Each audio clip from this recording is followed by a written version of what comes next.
जैसा कि last episode में हमने देखा कि लुओ फेंग ने किंग यांजू के चंगुल से निकलने के लिए अपने मास्टर किंग जेन यान की हेल्प ली थी, पर इसके चलते किंग यांजू की बहुत ही ज्यादा इंसल्ट हो जाती है जो उसके ईगो पर लग चुकी थी। तो इसका बदला लेने के लिए वो अपने एक सर्वेंट को अनडाइंग क्रिस्टल देते हुए इस अर्थ पर छुपाने के लिए भेज देता है, ताकि फ्यूचर में वो इसके बहाने से लुओ फेंग के ऊपर इल्जाम लगाकर उसे सजा दिला पाए। अब क्योंकि किंग यांजू का मैटर सोल्व हो चुका है, लुओ फेंग बिल्कुल आजाद है, तो हम देख पाते हैं कि वो किंग लोंगयू के साथ अपनी हो रही डील को कंटिन्यू करता है, जहां अब सबसे पहले किंग लोंगयू लुओ फेंग को उसके हाथों से कलेक्ट किए हुए 100 यूनिट्स इंसेक्ट मॉन्स्टर्स की बॉडीज दिखाते हुए बताते हैं ये तकरीबन 10,000 हाईएस्ट वर्ल्ड मास्टर लेवल के इंसेक्ट मॉन्स्टर्स की डेड बॉडीज हैं, और फिर वो उन सभी को वापस उसी स्टोरी रिंग के अंदर स्टोर करते हुए अपने एक सर्वेंट की तरफ इशारा करते हैं, जो उनकी तरफ आगे बढ़ते हुए उनके सामने एक स्टोरी रिंग को प्रेजेंट करता है जिसके अंदर इंसेक्ट मॉन्स्टर्स की बॉडीज के 300 यूनिट्स होते हैं। किंग लोंगयू उससे वो स्टोरी रिंग ले लेते हैं और लुओ फेंग को दिखाते हुए बताते हैं जैसा कि मैंने तुमसे कहा था, इस स्टोरी रिंग के अंदर मैंने तुम्हारे लिए कंपनसेशन के तौर पर 300 यूनिट्स कलेक्ट किए हैं। हाउएवर इनकी क्वालिटी तुम्हारे खुद के सिलेक्ट किए हुए यूनिट्स के मुकाबले की नहीं है। ये कहते हुए वो उन दोनों स्टोरी रिंग्स को लुओ फेंग की तरफ थ्रो कर देते हैं, जिसे वो अपनी स्टोरी रिंग के अंदर रखते हुए कहता है आपका शुक्रिया किंग लोंगयू। और फिर वो अपने मन में कहता है कि कोइंसिडेंटली अब मैं किंग लोंगयू के दिए हुए 300 यूनिट्स से अब मैं इंसेक्ट मॉन्स्टर्स की आर्मी के ब्रीडिंग इफेक्ट्स को चेक कर सकता हूँ, और जो मैंने खुद अपने हाथों से सिलेक्ट की हैं उन्हें मैं फ्यूचर में इस्तेमाल के लिए रख लूंगा। फेंग ये सोच रहा होता है कि तभी किंग लोंगयू फेंग से कहते हैं कहने की जरूरत तो नहीं है, पर इस बार आपको जिस तरह से ट्रीट किया गया वो अनफेयर था। हालांकि वो किंग यांजू जाइंट जी अरीना का मेंबर है, लेकिन फिर भी उसके पास पूरी पावर नहीं है, पर तुम हमारी कंपनी के इलाइट जीनियस हो जिसे कंपनी किसी भी सूरत में कल्टीवेट करवाना चाहती है। इस पर फेंग कहता है किंग यांजू बहुत चालाक है, मुझे लगता है कि अभी भी उसके पास और भी प्लान्स होंगे। ये कहते हुए फेंग और किंग लोंगयू थोड़े से आगे बढ़ जाते हैं और फिर एक दूसरे से टेलीकम्युनिकेशन के थ्रू बात करते हैं, जहां फेंग उनसे कहता है किंग लोंगयू क्या आपको उस काइजर जिसने मुझे जान से मारने की कोशिश की उसके बैकग्राउंड के बारे में कुछ इन्फॉर्मेशन या क्लूज मिले? किंग लोंगयू बताते हैं कि कंपनी इसके बारे में इन्वेस्टिगेट करने के लिए लोगों को भेज रही है। कुछ क्लूज जो मिले हैं उनसे ऐसा लगता है कि वो टाइजिन कॉस्मिक किंगडम से लेन हाई डोमेन से आया था। अगर फ्यूचर में इससे रिलेटेड कोई भी न्यू मूवमेंट्स आती हैं तो मैं तुम्हें फौरन इन्फॉर्म कर दूंगा। ये बात हो जाने के बाद फिर वो ओपनली कहते हैं ओ हाँ लुओ फेंग, अब क्योंकि तुम यहाँ पर आ ही चुके हो तो क्यों ना मेरे साथ ट्रेजर्स ढूंढने के लिए चलो। इस पर फेंग कहता है मैं भी इस बारे में सोच रहा था। किंग लोंगयू आप पिछले इतने दिनों से मेरे साथ हैं, इसकी वजह से आपका वर्क भी काफी इफेक्ट हुआ होगा, और साथ ही आपने मुझे इन इंसेक्ट मॉन्स्टर्स की बॉडीज को भी सिलेक्ट करने में भी काफी हेल्प की है। इस सब को लेकर मैं पहले ही वाकई काफी गिल्टी फील कर रहा हूँ, तो इस बार मैं चाहूंगा कि आप मेरी मदद के लिए इन दोनों को मेरे साथ भेजें, सिर्फ मुझे कंपनी देने के लिए। किंग लोंगयू भी इसके लिए मान जाते हैं और अपने उन दोनों सर्वेंट से कहते हैं तुम दोनों लुओ फेंग के साथ जाओ, और जैसे ही तुम्हें पता चले कि कोई तुम्हारी तरफ आ रहा है तो फौरन उसे अवॉइड कर देना, ख्याल रहे कोई भी तुम्हारे करीब नहीं आना चाहिए। इस पर वो दोनों ही कहते हैं जी हम समझ गए, और फिर लुओ फेंग उन दोनों के साथ एक स्पेसशिप के अंदर बैठकर तेजी के साथ ट्रेजर ढूंढने के लिए निकल पड़ता है। यह हम देख पाते हैं कि फेंग अपने सफर में बैठा मेडिटेट कर रहा होता है, और फिर हमें उसके इनर वर्ल्ड का सीन दिखाया जाता है जहाँ पर वो जाता है एलिना के पास। यहाँ आते ही वो एलिना के मदर नेस्ट के लिए एक स्पेशल जगह बनाता है, जिसके बन जाने के बाद फिर वो एलिना को कहता है एलिना अब से तुम यहाँ पर रहोगी, मैं तुम्हें वर्ल्ड मास्टर लेवल के इंसेक्ट मॉन्स्टर्स की 30,000 बॉडीज दे रहा हूँ। ये जानकर तो वो भी थोड़ी सी हैरान होती है और कहती है 30,000 बॉडीज। तो इस पर फौरन से फेंग अपनी स्टोरी रिंग के अंदर से सारे के सारे इंसेक्ट मॉन्स्टर्स को निकालते हुए एलिना के आसपास मॉन्स्टर्स के ढेर लगा देता है, जिन्हें देखते हुए एलिना किस कदर खुश हो रही होती है वो आप सभी भी स्क्रीन पर देख पाते हैं। वो तो इन सब में मानो जैसे खो सी गई थी, और फेंग भी उससे कुछ कह रहा था पर उस पर उसका ध्यान ही नहीं जाता। इस बीच फेंग ने उससे ये कहा था कि मैं क्यूरियस हूँ कि आखिर highest level world master tiger beetle tribe की ब्रीडिंग स्पीड क्या होगी। पर जब फेंग देखता है कि एलिना ने उसकी बातों पर ध्यान नहीं दिया और वो इंसेक्ट मॉन्स्टर्स की बॉडीज को देखने में ही खोई हुई है, तो फेंग उसे आवाज लगाता है एलिना। इस पर एलिना फौरन से चौंकते हुए लुओ फेंग के पास आती है और कहती है रिपोर्टिंग मास्टर, वैसे हर highest level world master insect monster बहुत ही स्ट्रॉन्ग एनर्जी रखता है, इसी वजह से मैं एक दिन में सिर्फ 10 मॉन्स्टर्स को ही ब्रीड कर पाऊंगी। उसकी ये बात सुनकर फेंग अपने मन में सोचते हुए अंदाजा लगाता है कि 10 मतलब कि इसे millions of world master level के ट्रूप्स को क्रिएट करने में 300 साल लगने वाले हैं। हाउएवर मुझे भी ट्रेनिंग करने के लिए ज्यादा वक्त की जरूरत है। ये सोचने के बाद वो एलिना से कहता है ठीक है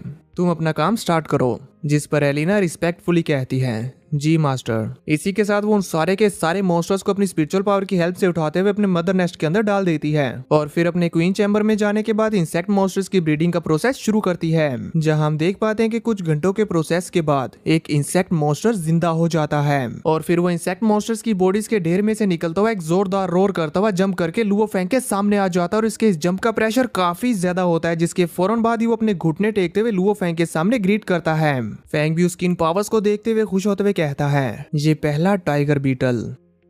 हमारे millions of world master level troops की शुरुआत है। मुझे भी इस डेंजरस यूनिवर्स में सर्वाइव करने के लिए कंटिन्यूसली स्ट्रॉन्गर होते रहना होगा ताकि मैं अपने होम टाउन और अपनी रूट्स को प्रोटेक्ट कर सकूं। तभी फैंग को कुछ अजीब सा एहसास होता है और वो इससे काफी हैरान हो गया था, इसलिए वो फौरन से अपने इनर वर्ल्ड से बाहर आ जाता है और चौंकते हुए कहता है कि ये क्या है। मेरी स्किन और बॉडी अचानक से नम हो गई और इसी के साथ साथ मेरी बॉडी के सारे सेल्स जैसे उबल रहे हैं। लगता है कि यहाँ पर कोई ऐसी मैग्नेटिक फील्ड है जो मुझे बुला रही है। ये कहते साथ ही लुओ फेंग ने अपने साथ आए हुए उन दोनों सबऑर्डिनेट्स को रुकने का बोलकर उस स्पेसशिप को वहीं पर रुकवा दिया था और फिर वो अच्छे से महसूस करने लगता है कि आखिर ये एहसास किस तरफ से आ रहा है। थोड़ी देर तक फील करने के बाद वो उनसे कहता है, जल्दी से लेफ्ट की तरफ चलो। पोजीशन सेट होने के बाद वो कहता है, जल्दी से फुल स्पीड पर उस तरफ चलो। पर उन्हें आगे जाने पर वो मैग्नेटिक फील्ड नहीं मिलती, इसलिए फैंग अपना रास्ता चेंज करवा देता है, पर वहां पर भी आगे जाने पर उन्हें वो नहीं मिलती और ये एहसास कम होता जाता है, इसीलिए फैंग बार बार रास्ता चेंज करवाता रहता है और ये सभी लोग ऐसे ही हाई स्पीड पर बार बार अपना रास्ता चेंज करते रहते हैं जब तक उन्हें वो मैग्नेटिक फील्ड मिल नहीं जाता।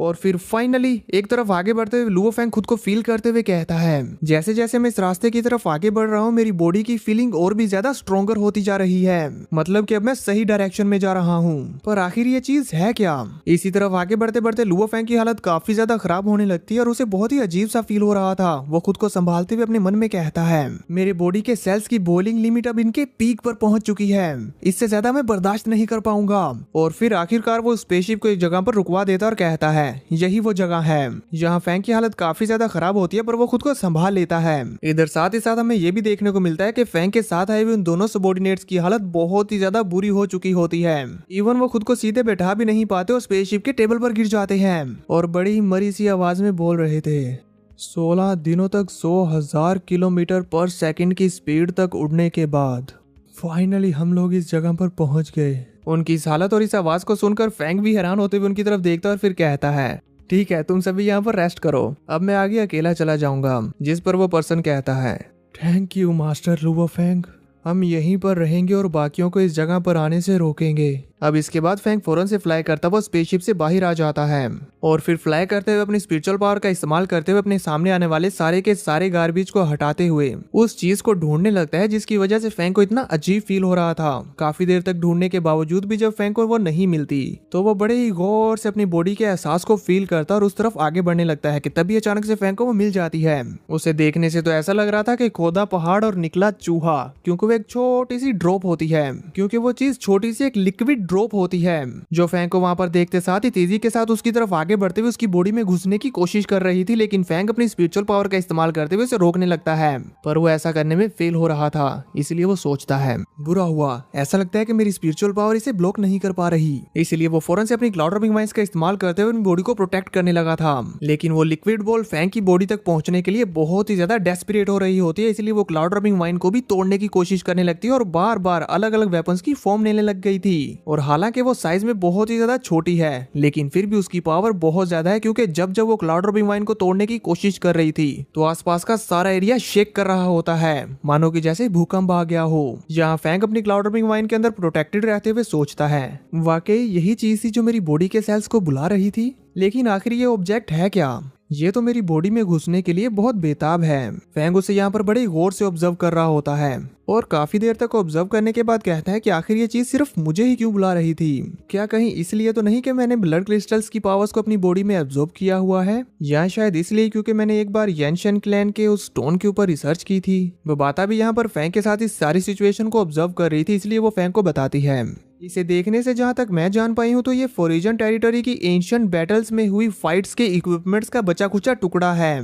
ये तुम्हारा आर्मर बनने के लिए तुम्हें डेस्परेटली ज्वाइन करना चाहता है। अब क्योंकि फैंग को वो बात से सारी बात समझ आ चुकी थी, इसलिए वो कहता है, ठीक है, पर फिर भी हमें ये जानने के लिए पहले सेफ्टी के तौर पर मेरे कोर की हिफाजत करनी होगी। ये कहते हुए फैंग अपने कोर को अपनी ह्यूमन बॉडी से निकालते हुए अपनी क्लोन बॉडी मूशा बॉडी में डाल देता है और फिर उसे एक स्टोन की शेप देकर अपनी स्टोरेज रिंग में स्टोर कर लेता है। इसी के साथ वो अपनी क्लाउड रबिंग वाइस की प्रोटेक्शन हटाते हुए कहता है चलो अब इसे ट्राई करते हैं। और हम देख पाते हैं कि क्लाउड रबिंग वाइस की प्रोटेक्शन हटते साथ ही वो लिक्विड फॉर्म फौरन से लुओ फैंग की रिस्ट में घुस जाती है और इसका प्रेशर इतना ज्यादा था कि ये फैंग को भी अपने साथ घसीट ले गई थी। इसलिए फैंग भी अपने मन में कहता है वेरी स्ट्रॉन्ग।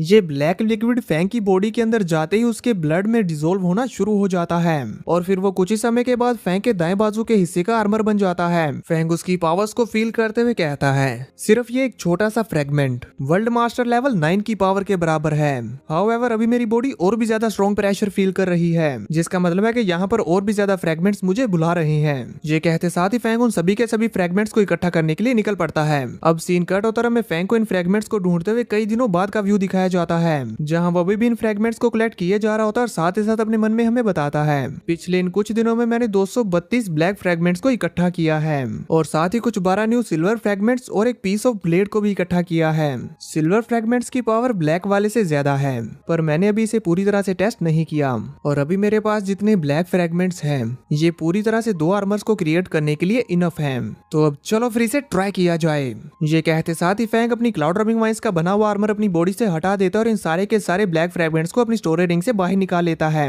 इसी के साथ वो सारे के सारे फ्रेगमेंट्स लिक्विड फॉर्म लेते हुए लुओ फैंग की बॉडी के साथ चिपक कर उसकी बॉडी में एब्जॉर्ब होना शुरू हो जाते हैं और हमें फैंग की बॉडी के अंदर का सीन दिखाया जाता है उसकी वेन्स में, जहां ये सभी फैंग के खून में मिलते हुए उसके दिल तक जा पहुंचते हैं। कुछ पल के लिए तो मुझे ऐसा लगा था कि ये फैंग की धड़कन को बंद ही कर देंगे, पर फिर तभी हमें फैंग की एक अमेजिंग ट्रांसफॉर्मेशन देखने को मिलती है, जिसमें ये सभी फ्रेगमेंट्स लुओ फैंग की क्लाउड रबिंग वाइस के साथ मिलते हुए उसकी बॉडी के ऊपर एक न्यू आर्मर फॉर्म करना शुरू कर देते हैं, जिसकी वजह से यहाँ पर फैंग की चेस्ट के ऊपर एक वर्ड भी लिखा हुआ नजर आता है। यहाँ फैंग की बॉडी के ऊपर ये आर्मर फॉर्म हो रहा होता है और फैंग उस वर्ड को देखते हुए अपने मन में कहता है ये तो यानशन क्लैन की लैंग्वेज है, तो मतलब कि ये सारे के सारे फ्रेगमेंट्स यानशन क्लैन से रिलेटेड हैं। यहाँ पर ये जो वर्ड लिखा हुआ है ये है वॉरियर, जिससे ये मालूम होता है कि ये आर्मर यानशन क्लैन के बेसिक लेवल के ट्रूप्स से बिलोंग करता है। ये सोचते साथ साथ लुओ फैंग की एपिक आर्मर ट्रांसफॉर्मेशन भी कंप्लीट हो चुकी होती है, तो वो इस आर्मर को फ्लेक्स करते हुए और इसकी पावर्स को रिलीज करते हुए कहता है तो फिर ठीक है, अब से मैं इस आर्मर का नाम रखता हूँ वॉरियर। और ये आर्मर फैंग के ऊपर क्या कमाल लग रहा होता है, आई मीन अमेजिंग। आपको फैंग का ये आर्मर कैसा लगा मुझे नीचे कमेंट्स में जरूर बताना और देखेंगे नेक्स्ट एपिसोड में कि आखिर इस आर्मर की क्या खसूसियात हैं। और हाँ दोस्तों, पिछली कुछ वीडियोस में मैं आपको ये बताना तो भूल ही गया कि वर्ल्ड ऑफ ऑनर अब से 1.5 महीना बाद आएगी, क्योंकि उसके स्टूडियोज में कुछ इश्यूज के चलते उसकी डेट लेट कर दी गई थी। अब उसकी न्यू रिलीज डेट है 28 मई 2025।